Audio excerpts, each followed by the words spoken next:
Danielle Smith. I'm guest hosting for Common Sense Calgary. This is our series of interviews with candidates for Calgary City Council. And I am joined now by Mike LaValley, who is candidate for Ward 12. Mike, thanks so much for being with us today. Well, thank you very much, Danielle. I certainly appreciate the opportunity. Well, tell me what it is that made you decide to run for council. Well, I guess frustration, and partly on the part of my wife.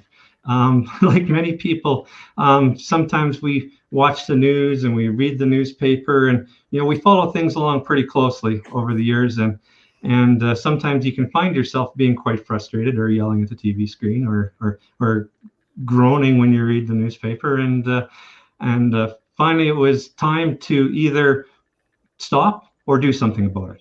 And so I took the route of let's try and do something about it. So okay, well, let's talk a bit specifics about some of the things that caused you to groan at the TV. First of all, let's talk about your own ward. It's pretty diverse. You've got quite a bit of industrial development, sort of in the northern end of it, but then also you've got a lot of brand new community development in the southern end. So, are there any particular issues in your ward that you feel passionately that you've got to get in there to solve?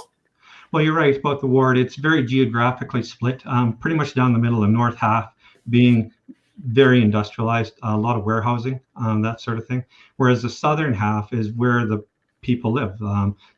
By far the vast majority of the population kind of south of 130th, so to speak, in the ward. And I've lived here for 20 years in the ward. So much of the ward wasn't here actually when I moved into Cranston, where I live in Ward 12. And taxation. I've seen my personal tax bill more than double since living in the ward, and very concerned about where that might go in the future if we don't get a better handle on it. Well, let's then explore that a little bit. We can get back to some of the other ward issues. So when you look at the city budget, do you think that there is a need to slow the rate of increase or to cut, or do you think that they're spending about right? Depends on the areas, and there's a little bit of a combination going on. There doesn't have to be huge changes that can make changes in the tax bill that people see.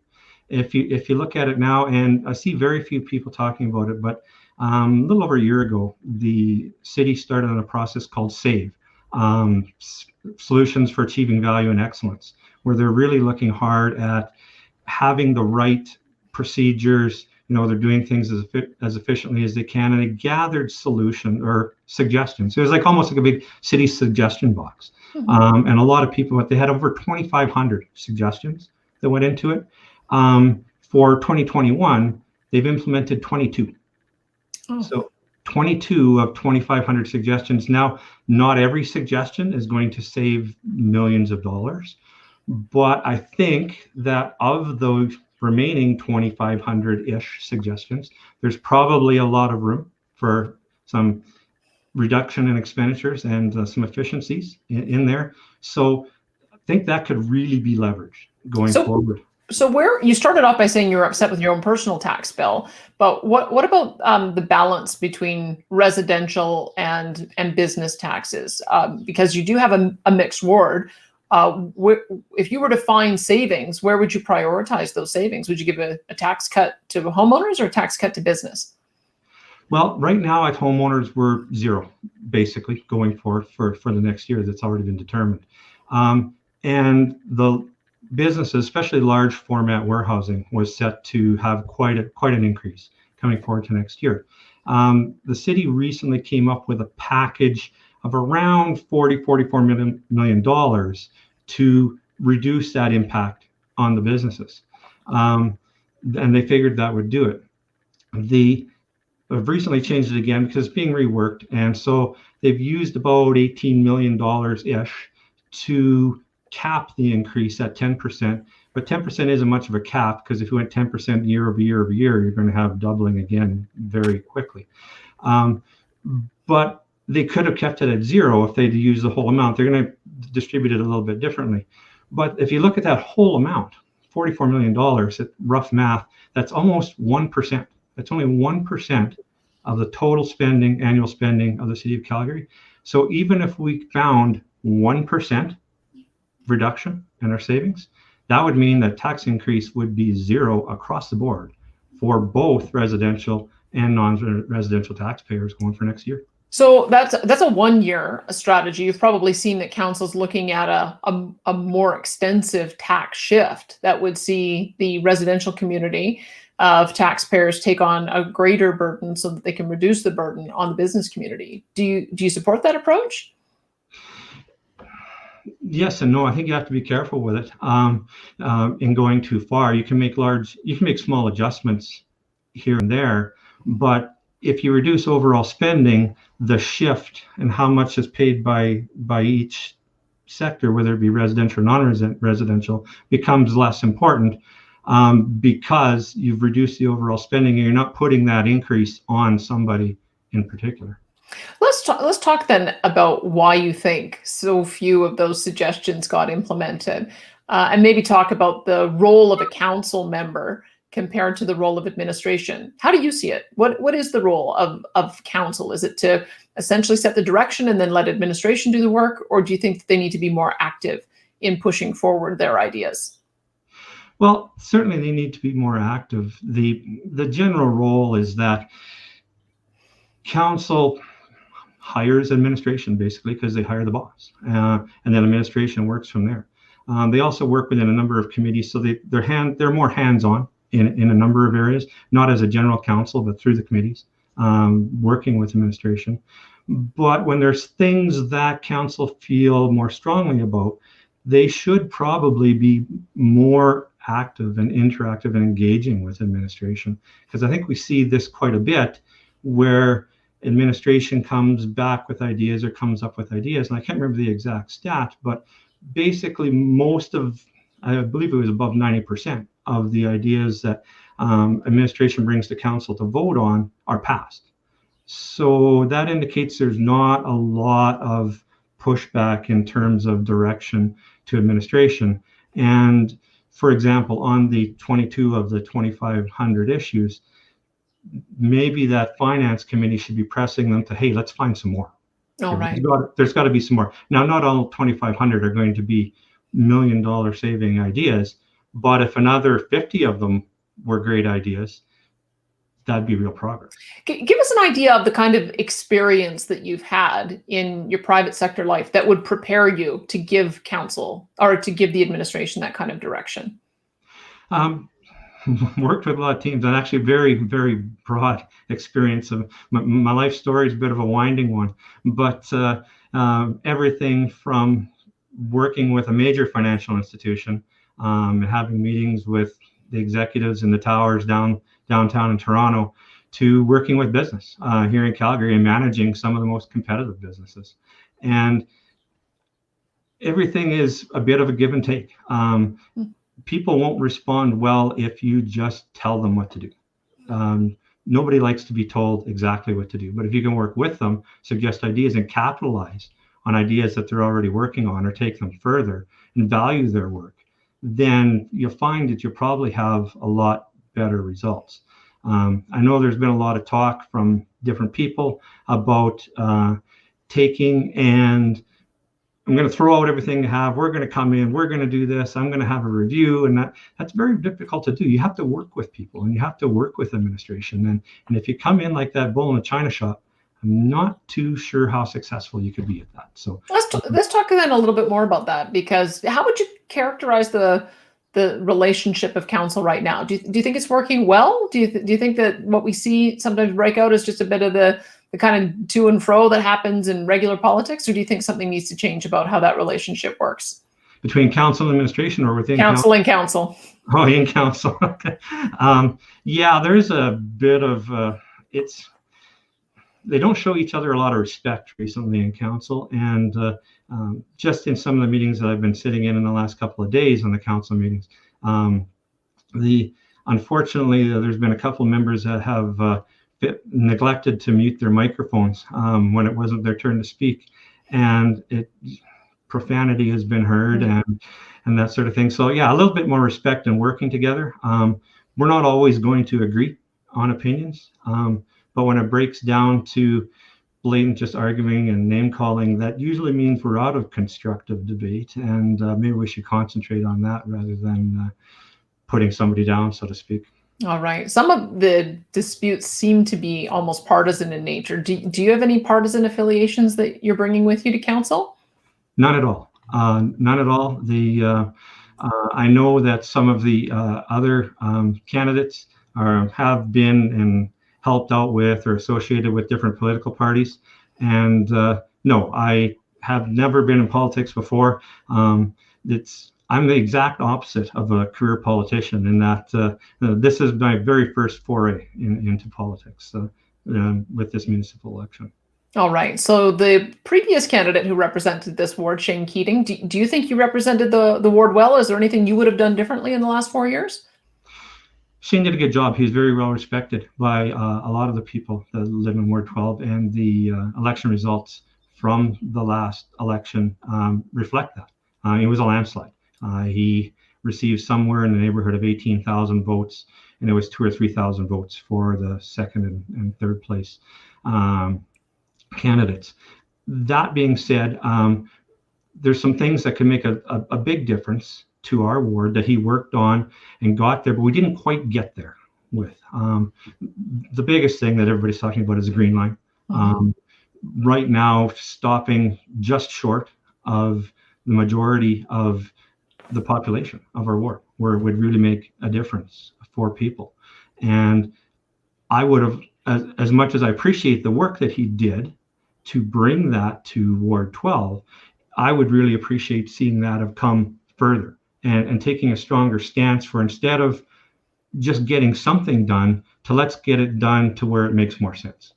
So what does make more sense look like to you? Because the Transport Minister, Rick McIver, was pretty clear that any leg that you add on to the LRT system should connect in with the existing system. They should have the same, at least one stop in common.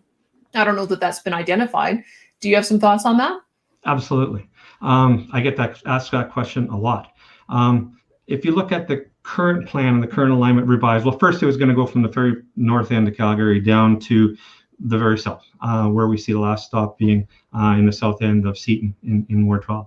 The revised, we decided that, hey, it's just too much money. We can't do this. Yeah, that'd be great, have it going all over, but wow, we're $5 billion with the revised version, so who knows what it would have cost to go the whole way. That being said, right now the plan is 16th Avenue to downtown, through and under downtown, and then stopping, as I mentioned, just short of most of the population of Ward 12. I don't see the value in crossing the river and going just to 16th Avenue. We're talking just a few blocks and very, very expensive. There'd be more tunneling under downtown to get to the last stop. I believe it's a 2nd Avenue would be the last stop. The bridge across the river can be very expensive, as well as risky environmentally. Anytime you're going to cross the Bill River, there are environmental risks that would have to be taken care of. And then along 16th Avenue, a number of blocks, it's 8 or 10 blocks to get up to 16th Avenue, which is already served by a bus route that's coming straight down 16th Avenue. So if we avoided that very risky, expensive construction, if we can reduce the amount of tunneling downtown, reduce going across the Bull River, get rid of something that won't provide a lot of real value in terms of moving people from 16th Avenue to downtown, but stretch it out and really connect things that are in the south. We have some great assets to the city in Ward 12. The South Health Campus Hospital. It is right now the newest health facility in Calgary, quite a large facility. From a recreation standpoint, we have what was the first VIP cinema in Calgary, when we get to go back to cinema again and enjoy the movies. And the world's largest YMCA is located steps from the hospital. Matter of fact, the land is there. I was standing on it just the other day to put a train stop there that would be steps in one direction to the YMCA, steps the other direction to the hospital. So we could, and quite frankly, probably do it for less money even, connect more things, stop at 7th Avenue downtown, and connect more things within the city for less money, I think that would really solve some of the provincial government's concerns, and that right now it's a train to nowhere, but geez, it really could be, without changing a lot of plans, just shifting the design. We don't have to come up with a new line. We don't have to come up with new engineering. The land is already in place. It's empty. We could build right now, to quote Shane Keating, the shovels are ready. We could have them in the ground now if we worked on the south part of the lake. But that is something that's been missed a little bit. Okay, well, let's stay on the theme of infrastructure if we could, because the city, aside from that major project, is also undertaking 4 capital projects: the event center in conjunction with the Flames, the BMO Center expansion, the Arts Common transformation, and the Foothills Fieldhouse. So when this was passed through, the CFO did warn that the city would not be able to afford all 4 of those projects. So I want to ask you, when I give you that list of projects, are there any that stick out for you as absolutely essential, or do you think all 4 need to be funded? I think what we should do, and to a certain extent, some of them are a moot point because it's in place already and the money's been spent, and it would be flushing millions and millions of dollars away were they to be canceled, such as the BMO Center expansion. A lot of it's already done and expanding and moving on, and the new arena. I think they add value. While they are expensive projects, I think they add value to Calgary, can bring people here. They help with tourism. I think we see a return, a return on those. I'm not sure the other 2 you mentioned would have the same amount of return. So if it was a pick and choose, I would choose not on the ones that we haven't started already. Do you think there is a appropriate process in place to make sure that the costs and benefits of these kind of major infrastructure projects that's being fully assessed out, or would you do something differently? I think the processes are probably in place. I think we have to do a better job at sharing the information with everybody that's involved. When you look at things like when the city had the Olympic bid proposed, there was a lot of information gathered in terms of costs and benefits, but it wasn't really widely distributed. So a lot of the people at Calgary didn't have a really good feel until very near the end of the decision-making process. And it came out basically days or weeks before they were asked to make a decision as to what the costs might be. So I think the processes, and I think the people that analyze it, I think those are in place, and I think they're probably adequate, but it's not been incredibly transparent, and we can certainly make an improvement there. Okay, so that is one big part of the budget, talking about the capital side. Let's talk about the operating side of the budget, because you want to keep taxes at 0% for both business and residential. You've already said that. There's a couple of ways you can do that. There has been a proposal with the city charter that there would be a number of new taxation powers that would be delivered to the city. So taxing in a different way, so it doesn't fall 100% on the homeowner. Do you support new taxes? What I hear from people when I do get a chance to talk to them is no new taxes. Let's find a way. When you're balancing your budget, there's 2 ways to do it. There's obviously revenues and expenses. It's pretty simple. I'm not sure that we need more new taxes, or we should be looking at more ways to get more revenue. Let's look first at being more efficient and maybe spending a little bit less where we can. Okay, let me just put one more on the table, because it has been controversial.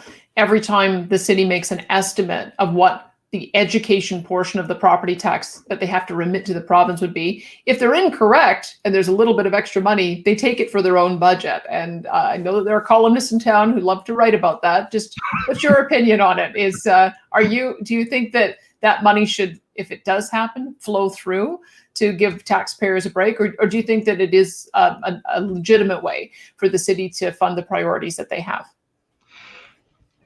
I think they need to be very transparent about it. Mr. Keating, when the last large amount came through, he highlights that as one of the best decisions he thought he made in terms of not returning it to taxpayers. I think if we get a significant amount back in a situation like you mentioned, then that should, if we've already set out our priorities in terms of what we need to spend and how we're going to spend it, and this is what our costs are going to be, if all of a sudden that revenue side, as you mentioned, is better, we have more revenues coming in because of a difference in the change of transfers from the province. Well, then let's take that and give that as a break to Calgarians. Maybe the tax rate can be adjusted for the next year.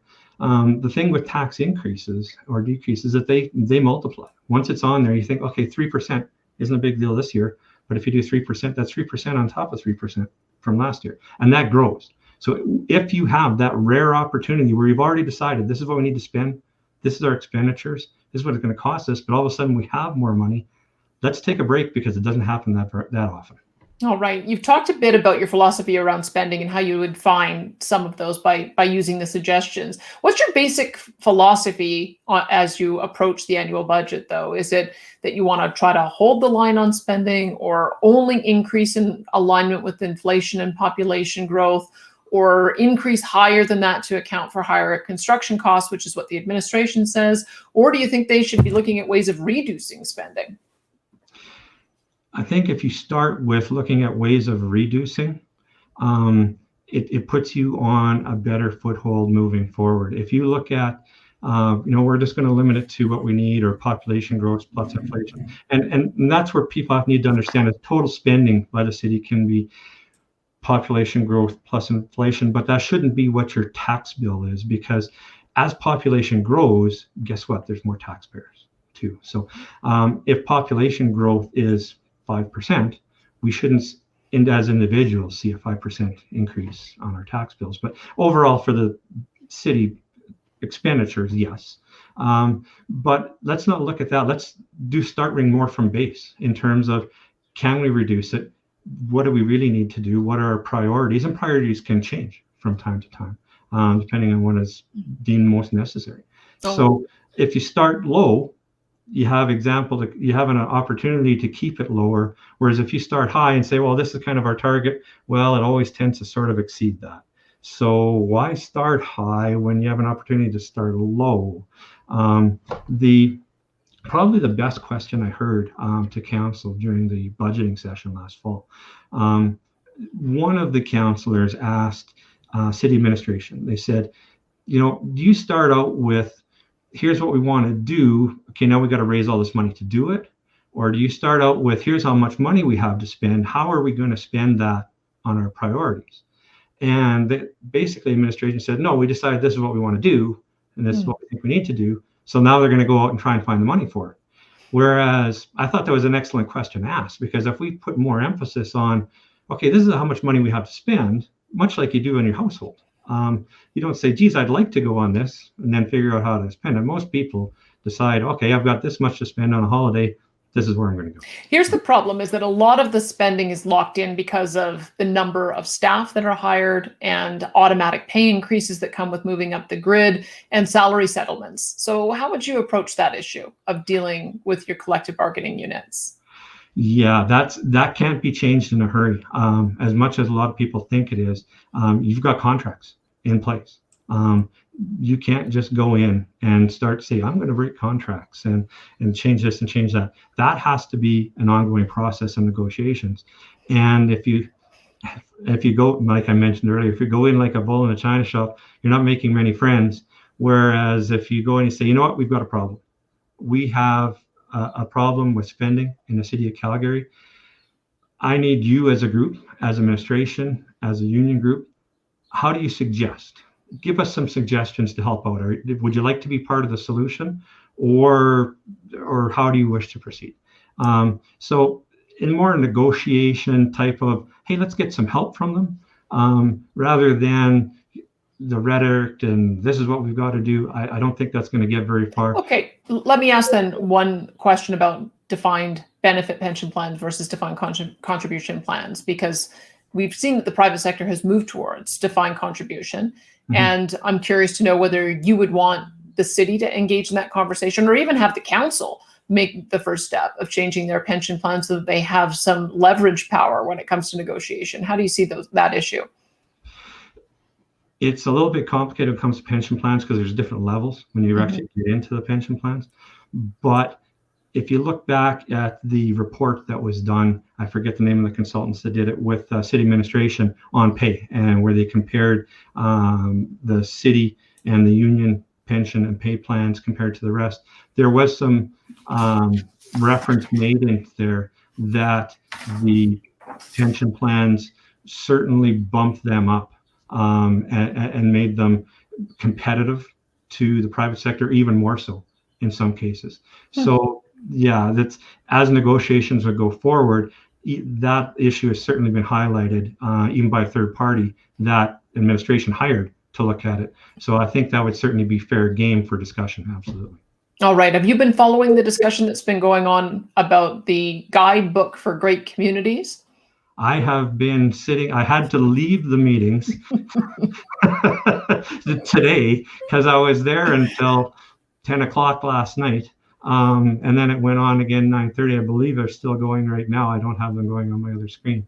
But yes, I have been listening to the, I believe, 125 or so people that they had queued up to talk about the game. So tell me what you think. Are they taking the right approach with that? Is it something that should wait for a new council to decide?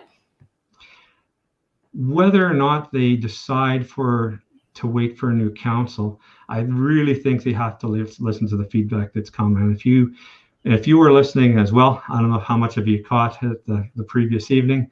I would say probably 90 to 95% of the people that were speaking were proposing amendments to the guidebook. Well, be a bit more specific. What are people mad about?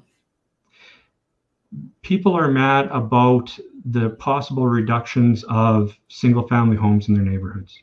I'll give you an example. In the meeting yesterday, there was a whole council meeting for the majority of the day. They never heard the first public submission on the guidebook until about 5 o'clock last night. But earlier in the day, there was a piece of regular business, and it was being rezoned. And it was in a community that is currently under review for a new local area plan. And it was a lady was there. She was speaking quite passionately. She has a house that was built in 1938, I believe, and proposed land change and a bylaw change to right beside her put up a 3-unit row house, which would block the sun to her yard, cause some parking issues. There's a handicap spot. She didn't feel it fit in well with the plan.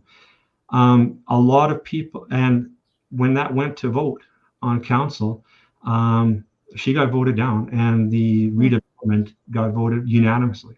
I guess I'd make this observation is there seems to be this battle of, do you densify and build up, or do you allow for annexation and building out so that you're doing more greenfield and suburban development? What do you think the right answer is? It's a combination. You're not going to be successful in the short term by taking and trying to densify existing neighborhoods. Some of them just aren't engineered for more density, whether it be traffic, water, sewer, other facilities, that sort of thing. There's some changes coming up that are going to hit us that a lot of people haven't even talked about in the guidebook, because they talk a lot about traffic and parking and that sort of thing. People are underestimating the effect that electric vehicles are going to have in the next decade. And if you can't park them by your house, where are you going to charge them? And it can be an important part of climate change too, which is considered in the guidebook, but there really isn't any reference to that. So there are some shortcomings in it. There's been a lot of work done on it. I don't want to diminish the hard work that's been done by people, but it's not perfect, and there's certainly some improvements can be made.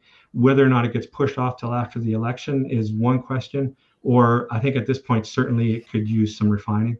All right. To take into account things moving forward. All right. Let's see if we can get through some of these last rapid fire questions. Let me ask you a question about the economy, because part of the business model for the city of Calgary has been relying on a huge amount of revenue coming in from full and vibrant downtown office buildings that have been sitting vacant now for over a year. I think the number I heard is anywhere from 100 to 140,000 employees could fill up that empty space. What do you think the city needs to do to address that? There's no magic beans. Magic beans is a favorite phrase of mine I've used. Everybody would like there to be magic beans. I wish there were magic beans. I'd go out and buy some magic beans and we'd scatter them around downtown Calgary. It's going to take hard work. It starts with getting the house in order. If you're a company and you are considering relocating or expanding your business, but the environment isn't stable and you don't know what your taxes are going to be from year to year, and there's a history of them going up, or making knee-jerk reactions to try and get them under control. It's not a stable environment for a business to want to move into and relocate. So there's going to have to be some hard work done first, I believe, to get our financial house in order. If that's in order and stable, and the city is running well, now we can market ourselves and we can go out. A lot of people throw around the ideas of financial incentives for different businesses to come here. Hey, let's diversify our economy, get some incentives to certain types of business to come. It's a bit of a pick and choose for sure. And the problem with financial incentives is that they can quickly become a race to the bottom. Maybe we come up with the best idea. I could put forth the best idea here. We're going to do this to get this company in here. We pitch it. What's to stop Edmonton from doing the exact same thing with the exact same idea, or Vancouver or Toronto? Because word travels fast. So throwing one financial incentive, it doesn't help our bottom line. All right. Let's see if we can get through a few of these other ones. Sorry. You're a long answer. It's okay. There's lots of people who are long answers. You've got lots to say. I just don't want to miss out on some of these topics because I know that your future constituents will want to know. Tell me about snow removal. Was it a problem in your community this year? And what would you do to fix things? Yeah, I spent a couple of days digging people out. I had to tow vehicles out. Matter of fact, I towed out a bus. There's a picture on my Facebook page. There was a bus stuck as I was taking my wife to a medical appointment and towed it out. Yeah, there's some things we could do better for sure. I know there's some people in cul-de-sacs in the more congested neighborhoods that were days. I had to help a lady down the street carry her groceries into her house because she couldn't get within about 2 blocks from her car. Can we do better? Absolutely. Does it require the problem is we're trying to work with a policy where it's just sort of automatic and we do this. The weather doesn't work like that. Weather does not happen on schedule and we do this within so many days and then it's gone and that sort of thing. We need to have flexibility in our plan so that when we get unique events, we have unique ways to come out, whether it be through contractors or et cetera, bring services in from other municipalities. All right. Let me use that as a jumping off point because one of the council members proposed that garbage collection should be privatized. They've talked about privatizing golf courses. Are you in favor of looking at areas that could be turned over to the private sector? Absolutely, need to look at it. That's where part of some of your negotiations start with. So, for example, to circle back to a comment I made earlier, when dealing with contracts and city employees and unions, we can say, do an analysis, get some quotes. Okay, here's what it's going to cost if we outsource something. Here's what it costs us now. We should be more efficient at it than paying somebody to make a profit from the outsource. We should be. So how can we do this better? Can you work with us to get the cost down to what it would be in terms of the outsource? If not, then let's look at the outsourcing. Those are discussions need to be had in lots of areas. So. All right, let's talk about some of the big ticket items like the police. There has been a movement they call it defund the police. It's taking a portion of the funding and putting it to other social agencies to deal with responses to mental health and addiction issues. Do you support that reallocation? No. Quite frankly, no. Are there things that the police do that could be done better or that they could be better at? Absolutely. Especially when it comes to mental health, wellness checks, that sort of thing. We've heard a lot of pushback on that from different groups. And certainly we can explore ways of responding to those types of situations. But just defunding the police when you don't even know how you're going to go out and address those types of situations just isn't practical. I don't think it's the right way to go. Okay, there has also been some reluctance to approve new community development because there has been some concern that they wouldn't be able to provide them with the fire facilities and the operating facilities for fire trucks. Do you think that is the right approach, or do you think there's another way of approaching that? if we can't make safe communities by having fire protection services, then if we can't be a safe community, why would we have the community at all? It makes no sense.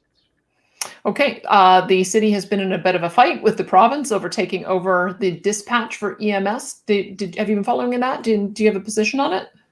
Yes. For 20 years, my wife worked as an emergency responder, so we have a bit of a keen insight into it. And the area where she worked had a central dispatch that wasn't close to where she was, and it worked quite well, and they didn't have problems with it. I understand, and I followed along, that there were a couple of glitches. At first, we haven't heard about those since. But in terms of overall cost savings, if there is cost savings, without providing a degradation of service, then why wouldn't you?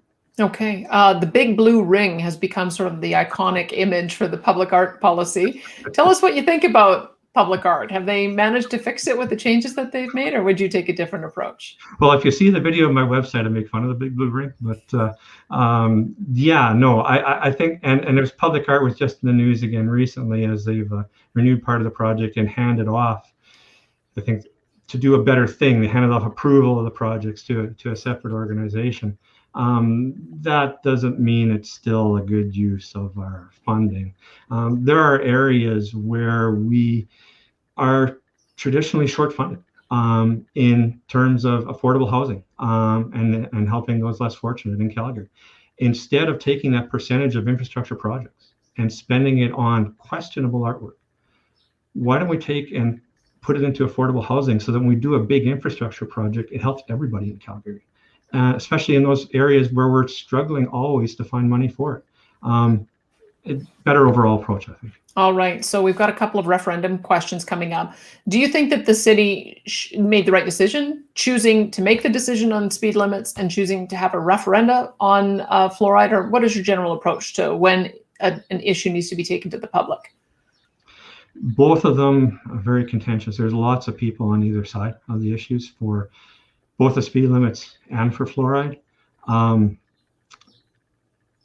The decision on the speed limits has been made. I'm not sure they did it for the right reasons. When you look into the presentations that were made on it, it certainly ties into the guidebook that you mentioned, because there's some planning issues around. If we're engineering for lower speed limits, now we can engineer neighborhoods differently. So that wasn't really talked about in the discussion at all. So I would have liked to have seen that talked about more. On fluoride, it's been voted on by Calgarians many times in the past. And the last time, I believe that people voted in favor of fluoride.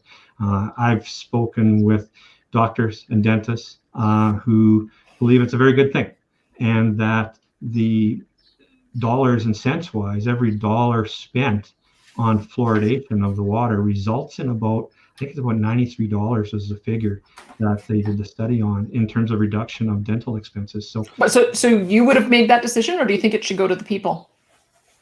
I would have made the decision to put it back based on that, and especially based on the last time it was voted on by Calgarians. They voted to have fluoride. So if I thought it was a good idea and Calgarians thought it was a good idea, I probably would have supported. I'm still just trying to figure out what you would put to the people. What kind of ideas or policies do you think should have a direct vote of the people? When we come up with something like that's very divisive, when you have a lot of people on one side or the other, it's not a bad idea to ask. And that's where I can tell you where I stand on the fluoride and what I might have done. But I think it's a good thing that Calgarians are going to get to decide again. We don't really need to be that divisive. If people are arguing about it and neighbors are on one side or the other, let's let them decide. Absolutely. All right. Let's just leave it in closing with one final question. If you had a situation where you felt like a decision was in the best interest of your local constituents, but maybe not in the best interest of Calgary as a whole, how would you resolve that? Well, that's a pretty big question. It depends on the situation. But I am elected by the people of Ward 12. So, and my job is to represent them. So I need to be their voice. And so in all good conscience, if it's for the people of Ward 12 and it'd be best for them, I need to speak for the people of Ward 12. All right, Mike LaValley, thanks so much for your time today. Oh, you're very welcome. Thank you for the opportunity. You got it. And that was Mike LaValley, your candidate for Ward 12.